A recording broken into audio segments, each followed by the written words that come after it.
Welcome. If you're watching this is for you. Today's video, materialism is a black hole. So seek spiritual answers instead. Materialism is seriously the black hole that they talked about being in space. I don't really believe in space or the stuff that they say about it. And I truly believe that they sprinkle in secrets and knowledge in sneaky ways. So if you imagine what they call a black hole, some force that sucks in everything endlessly and it's just coming and you can't stop it and nothing can stop it. It's just like the most endless vacuous force just sucking up everything. So Illuminati made this point. Shout out to him. Check him out. Patreon.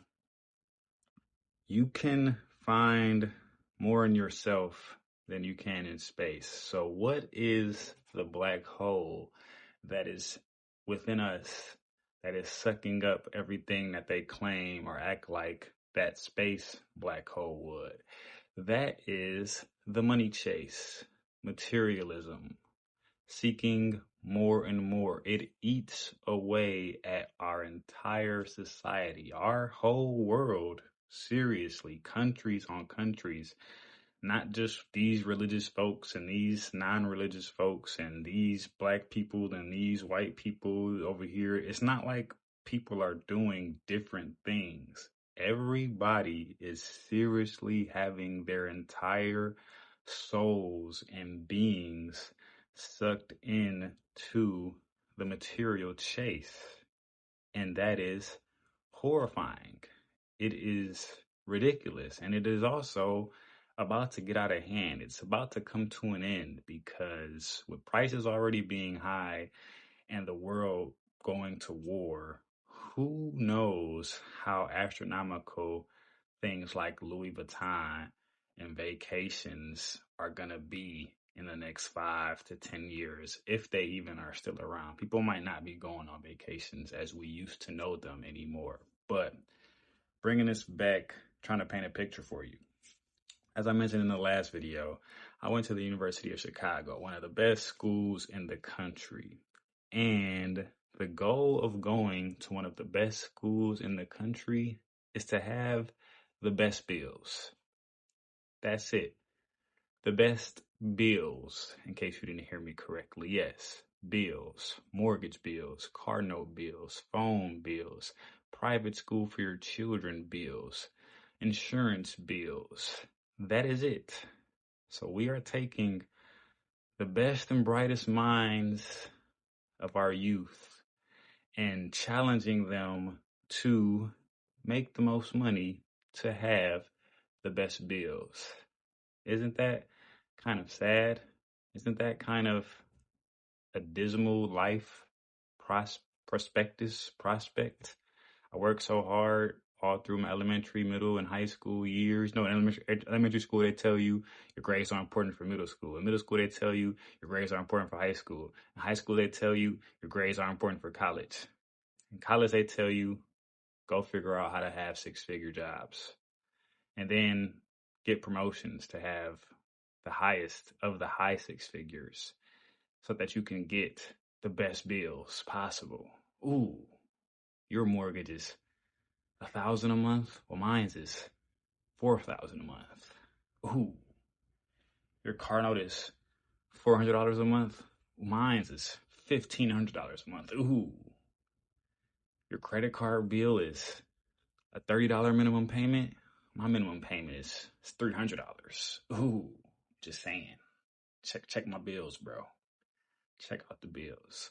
Now, there are, schools like Harvard and Yale, and probably, my school fits this as well, that they do kind of want the crazy, the geniuses, like the Elon Musk, the Mark Zuckerbergs, if he's even a genius, who knows.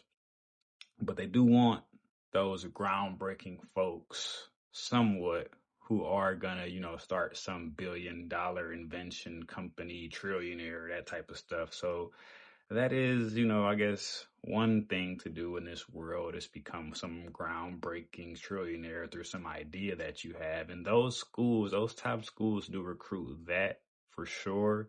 But it's like if you're not going to be that, then it's like go have the best bills. It isn't really like go be creative, go, you know, help the world, go, you know, do whatever it takes to find out what you love and be the best person to your family, the people you care about that you can, get married, have a bunch of children, raise them well, learn how to farm, learn how to build a house, learn how to do for yourself without needing to make money.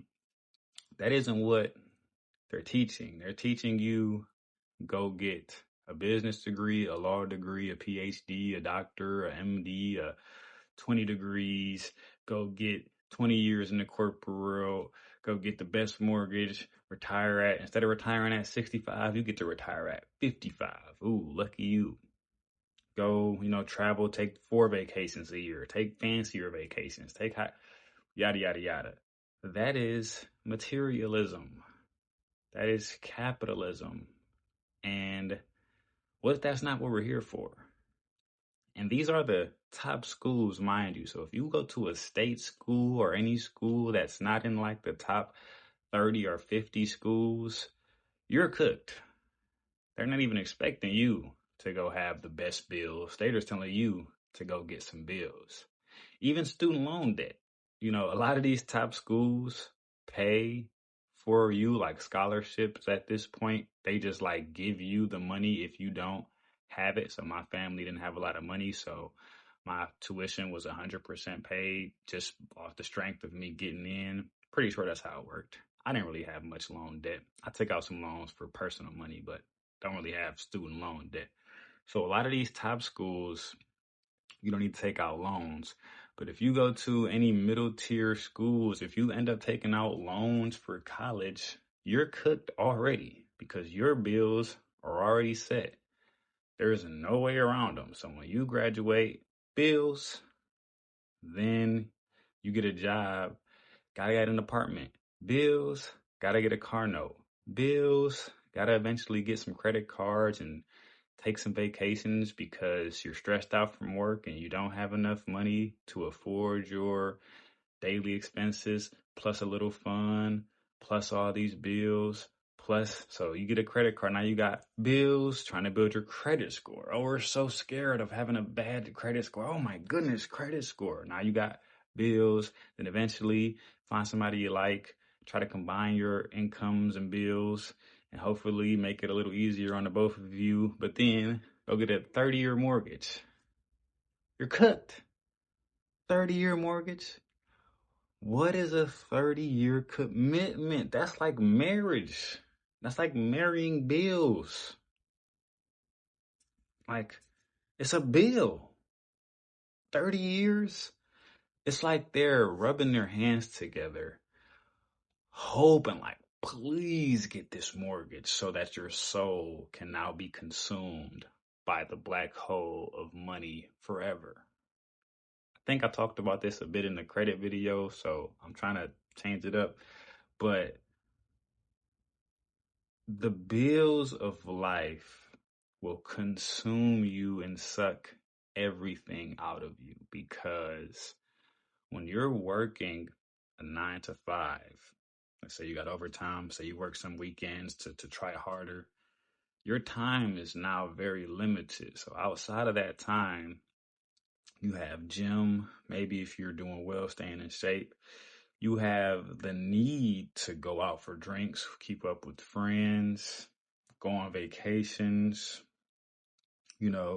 and then to do these things, to get Instagram likes, to stay up to speed with being able to go out and take pictures and go on vacations, you need nicer shoes, nicer clothes, nicer cars. So now, whereas you could have just settled at a 3-bedroom apartment and, Nikes and, a basic used car, the urge of like, well, I'm working so hard. I deserve a nicer car, a Lexus. I deserve, some Louis Vuitton clothes because, ooh, a $2,000 price tag. Ooh, when I go out with my friends, they're all going to compliment me like, oh, look at those bills. Look at how much bills, look at how many bills he has because he has a $2,000 jacket on. Ooh, and then his shoes. Ooh, it's like none of us would have the need to buy something as outrageous as a $2,000 jacket if the black hole of materialism wasn't pulling on our existence. It's like when you have a 30-year mortgage and your whole life is dedicated to work for the next 30 years because you got to keep up with this mortgage and you got to keep up with gas and got to keep up with car notes and got to keep up with bills. You are like sucked into the concept of having a $2,000 jacket makes it look like you're less sucked into your bills than everybody else. That's it. That's really it, people. When people are buying expensive shoes, expensive jeans, all it is a fake signal that I'm doing better managing having bills than you are. That's the sole purpose of it. And there wouldn't be a need to make it look like you're doing better at managing your bills if the whole world was in a bill competition. Who's got the best bills? Who's got the best salary to have the better bills? People with higher salaries just get higher bills. So it's like the homeless guy who's a bartender is really richer than everybody because he doesn't have stupid bills to pay to suck up all of his income.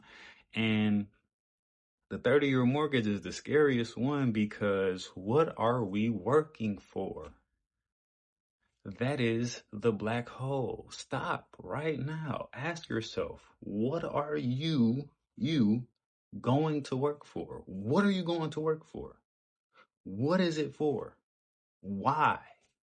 Just think about it. Like it's right there in your face. What are you going to work for? Just to go? Gotta pay rent. Gotta pay this car note. Gotta pay this car lease. Gotta pay for gas. Gotta pay for bills. Gotta pay for food. Okay. And how long are you supposed to do that? 30-year mortgage? Okay, well, I'm 30. So if I have a 30-year mortgage, that means I'll be 60. Then what?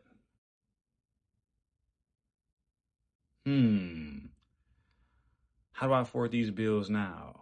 Oh, I saved up money, so now I got the next 15 years where my bills are covered. Great. So you're working to save up enough money by 60 to not have to work. Hopefully, if prices stay level enough.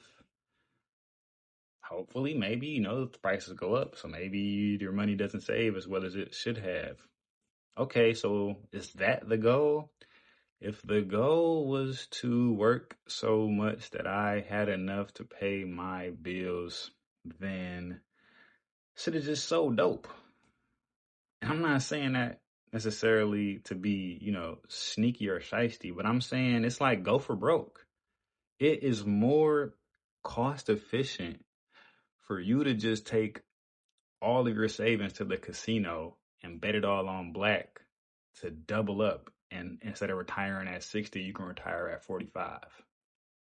And if you don't, and end up having to work till 75 instead, that is a fair trade-off for the 15 years you could potentially save if you come up. And I'm not saying gamble, I'm not saying sell dope, but I'm saying it's pretty obvious that if that's what we're working for, there are more efficient ways to get there than the materialism chase. Work, weekends, vacation, work, weekends, work, weekends, work, weekends, work, weekends, vacation. Louis Vuitton for Christmas. Ooh, my girl bought me a Louis Vuitton jacket. Ooh, I bought my girl a Louis Vuitton purse. Ooh, Now we look like we have the better bills. So we can go back to work weekends. Oh, friends getting married, wedding, baby shower, this event, that event, work weekends, work weekends. Just your life is gone. Materialism stole you. The money chase stole you.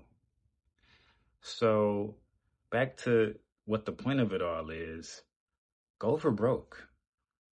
If you had less bills, meaning you didn't get that 30-year mortgage, or you saved so much money that you paid it off in 10 years, which I would highly recommend anybody who has a mortgage. Save all your money, pay it off as soon as you can. Don't take vacations for the whole 10 years if that means you get to pay it off sooner. But that means you shouldn't be buying any nicer cars, any Louis Vuitton, any shoes, any bottles at the club.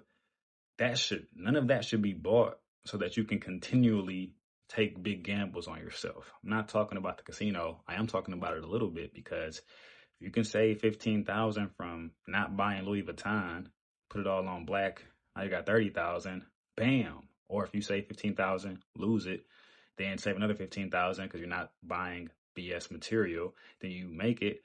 That going for broke, gambling on yourself is not just a casino. That is a business investment. That is a business idea. That's the stock market. That is like some moonshot crypto.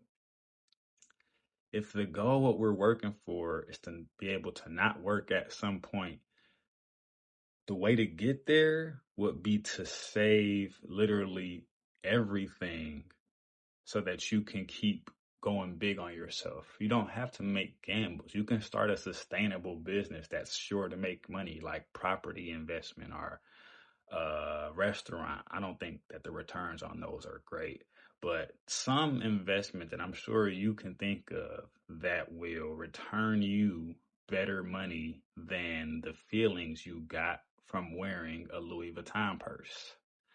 So if you really are trying to look like you're having the best bills, you would be the one saving their money, not looking at the club, or going to the strip club and throwing money and taking vacations and posting Louis Vuitton shirts on Instagram. You really look the best, really sincerely, when you're the person who is cutting back the most, saving the most, so that they can retire the earliest. So look at the trap of it all. That's the reality. The guy who just works for 10 years, saves up, buys a farm, buys some land, has a garden, fruit, and an RV and some chickens, that's the winner of the race. He's retired at 35. He never has to work again because he made enough money to sustain himself without bills. That person won. Now, on Instagram, the people who look like they're winning are the people who have the most vacation bikini photos and the most Louis Vuitton pants and Louis Vuitton shoes. Look at that illusion, that trap. It's Plato's cave, if you know that allegory. It's just not real. It's like a very alluring illusion. It's like a mirage that you can poke through. Like, you're taking vacation. Look, everybody on Instagram is acting like they don't have bills. I post once a year when I go to Disney. I saved up the whole year to get here, and I'm at Disney flexing. This is my one post for the year. Look, y'all, I just flex. But I know as well as you know that you're doing work weekends, work weekends, work weekends. I post when I went out downtown. I post my nice outfit. I post my Christmas gift. I post that as if to say you're living some magical life that isn't just work and weekends like everybody else. It's an illusion. It's a trap. It's the materialism is stealing everybody. Now, if there's a guy who's saying, here's how to farm, here's how you can live without having any bills, that guy's going to have way less likes than the bikini booty on a cruise and her Louis Vuitton boyfriend. Think about that. It's the Matrix. It's so fake. It's so not real. So I could go off a little bit just into about what you really should be spending money on, but I think the point is clear. You can be homeless for 10 years, stack up all your money, and then go buy a shack and grow fruit. That is the real world. God is either real or isn't. If God isn't real, I still say you should try really hard, work really hard, take care of your family, leave some money for the next generation. But if God isn't real and when you die, it just goes to black and this is all meaningless, which is so unrealistic, honestly. There's no karma. There's no use of anything. So you should just go lay down on the street downtown and just, if you want to get up and work when you feel like it, cool. If not, like, what's the point of providing for the next generations if nothing is real, if there is no meaning behind it all? I'm not saying it's not loving and caring to do so, but they deserve to be able to just go chill and go surf for the rest of their life. Maybe that's what you're working for, so that your children and their next generations can chill. That's cool. But if God is real, either of these, if God isn't or isn't real, materialism is not the chase. If God is real, you have a purpose. It's probably not materialism. You should be dedicating yourself to figuring that out. If God isn't real, just go paint. Hopefully you make $1 billion and become Picasso. Go sing. Hopefully you get a Grammy. If not, go work at McDonald's. Who cares? No purpose anyway. Who cares what people think? Make a little bit of money, go do Goober in Colombia, have a good life. Why not? Just go move to Mexico, do some online $2,000 a month work from home job. You'll be fine in Mexico. But if God is real, which certainly God is at this point, I hope you understand, then materialism is the devil, the trap, the black hole. Seek spiritual answers instead of seeking more material. Stop letting Instagram likes gratify you more than spiritual answers. Why are you here? What is your purpose? What is that small spark in you really want to be doing? I guarantee it is not working until 60. Maybe for some few people it is, but I'm going so far as to say that's nobody's internal spark. Do you want to draw pictures? Do you want to sing? Do you want to dance? Do you want to learn an instrument? Do you want to travel? Do you want to do a food review page? Do you want to be a cook, a chef? Do you want to make vitamins? Do you want to make body butters? What is your spark driving you toward and why? Can you figure out why? Like, man, I've been working for 20 years. Everything's going well. My house is good. My family's good. I'm doing well for myself. I'm saving money. I'm not caught in a trap. I'm not buying Louis and Gucci and going to the club or whatever every day. But what do I want to do with this? What do I want to do with this? You're where you're supposed to be. You have a purpose. I know you feel it. I just know. I'm confident. Everybody watching this feels some purpose and pull. The same way I feel a purpose and pull to make these videos. Seek that purpose. It might, like, waking up early might be the first pull that you have, but that is going to get you to something like making these YouTube videos. Just keep, it's like, why? Like, why do you want to get up earlier? Why do you want to get a promotion? Why do you want to make more money so that you can retire earlier? What is it that you are trying to do deep down inside? Seek those answers. They are real. They are there. The only thing you have to do is get off of materialism, get off of lust. There is no amount of hookups that will ever make you feel like you've done enough. There is no amount of material promotions, raises, better bills, mortgages. Now you got a second house. Now you refinance, whatever. There's no amount of that will make you feel like you have enough money, because there will always just be a better car, more Louis Vuitton, the $30,000 shirt. instead of a $5,000 shirt. Like, wow, wait till they see me with this one. So if that is a black hole that sucks the life out of you, then seeking spiritual answers is the sun that gives back to you. Because as I'm going down this journey, I'm finding out so much about myself and I'm finding so much purpose, and it's making every aspect of my life better just because I keep getting up and making these videos. So if you want to make YouTube videos, do that. If you want to make streaming, gaming content, do that. If you want to start a business selling rugs, do that. Shirts, trading futures, anything, do that. I don't care if you have to go back and live with your parents for a while. Do that and figure out why. Because if you die doing that, that would be much happier than you dying of natural causes at 80 after you retired and maybe you lived the last 10 years of your life peaceful when you were frail and couldn't do anything anymore. Look at that trap. Look at how they get us. Only be free when you're 60 and it's hard for you to walk around. Not when you're 20 and bursting with energy. You should just BS your whole 20s and then work. Be retired early and then work later. That sounds better because they'll actually be nicer to seniors working than they would to a 20-year-old working. So, little tip there. Day in the life 41. Yes, day in the life 41.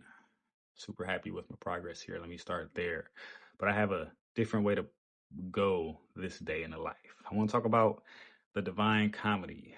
Some of you might have heard of Dante's Inferno. That is a section of this fuller book, The Divine Comedy by Dante. I don't know his last name, but he's supposedly the man, the best author ever.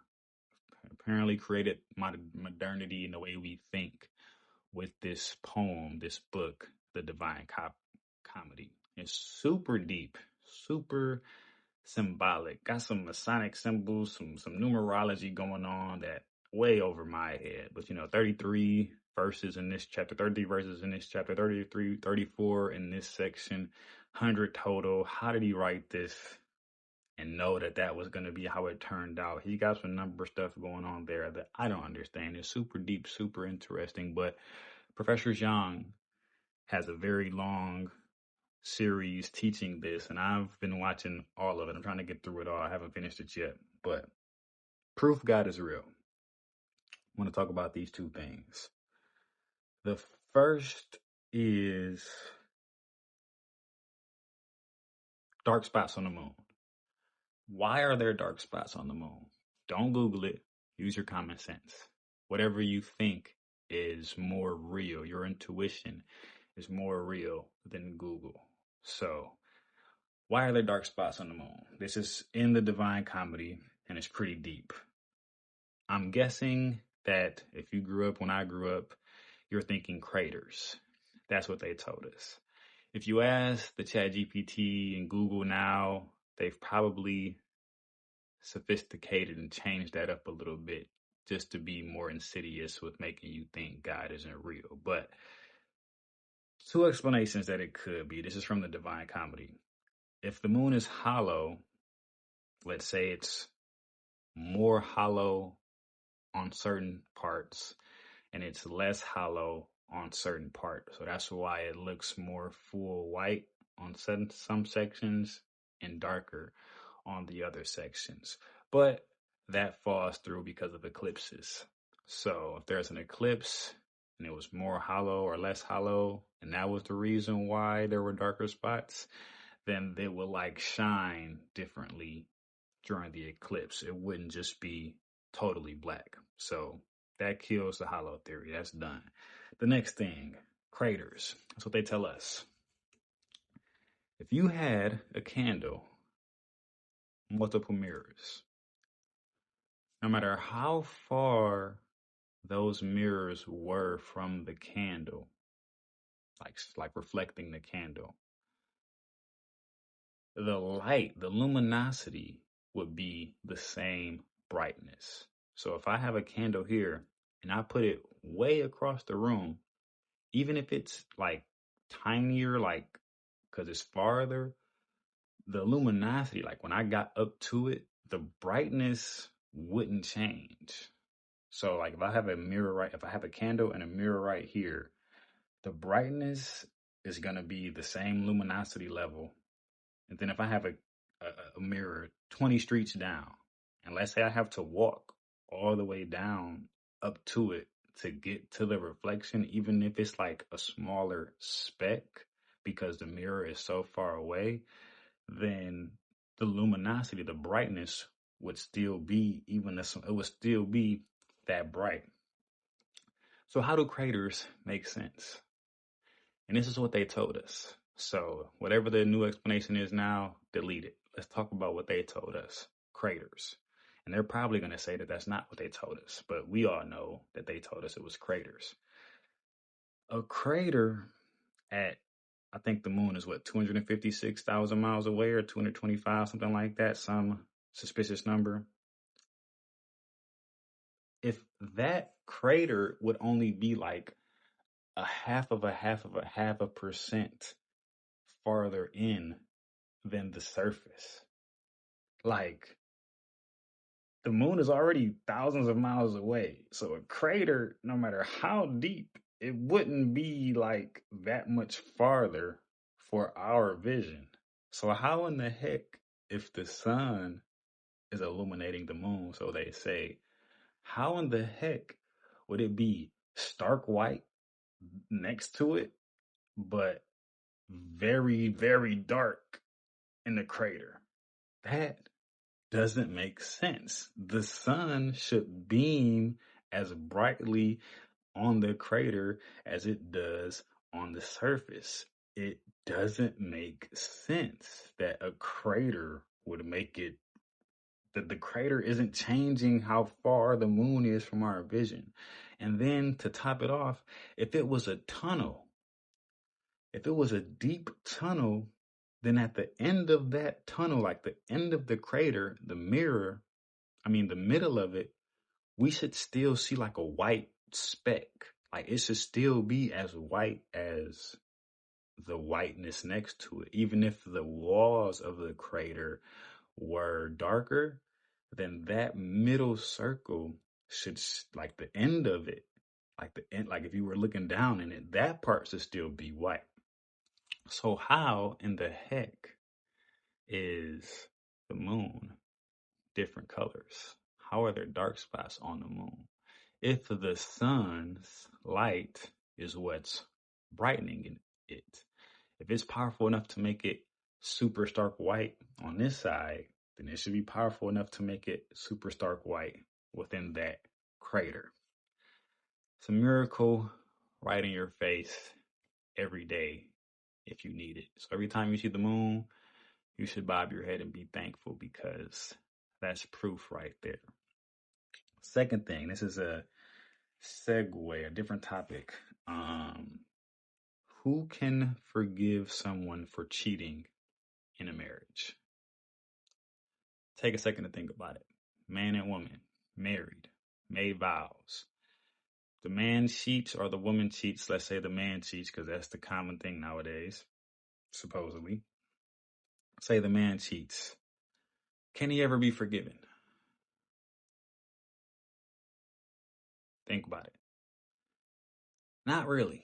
How? How does the wife forgive it? Is it ever forgiven? It never leaves her mind. Even if he goes the next 10, say the first year is rough and it's super hard to get over. Then the fifth year it's gotten better. He's been perfect. He's been buying flowers every day. He hasn't talked to any other women. He doesn't even talk to friends that are female. He's just super grateful and faithful for now. Say it's like it's coming to a better situation. 10 years go by. He hasn't cheated. It's never undone. It's never over. It will never leave the back of the wife's mind, and it will never leave the man's conscience. It's not to say that the marriage can't go on. That's not to say that they can't be repaired and they can't live a good life, but it will never be right again. It cannot be forgiven. The man would not be able to forgive himself sincerely because that is the importance of the vows that are taken during marriage. That's why it's serious. That's why it's a scary thing to embark upon, or a beautiful thing. Because once you break an unbreakable vow, the woman or the man, if it was vice versa, would never be able to forgive that. So who can forgive it? Take a second. Think about it. I told this to my mom. She came with the answer before I told her. So who can forgive it? The man can't really forgive himself. The woman won't be able to forgive him. They may get over it, but forgiven and forgotten and truly absolved, no matter how good you are, will never happen. Who can forgive it? God. Oof. That was the purpose of Jesus. When Jesus died on the cross, that is someone forgiving all of us for our worst.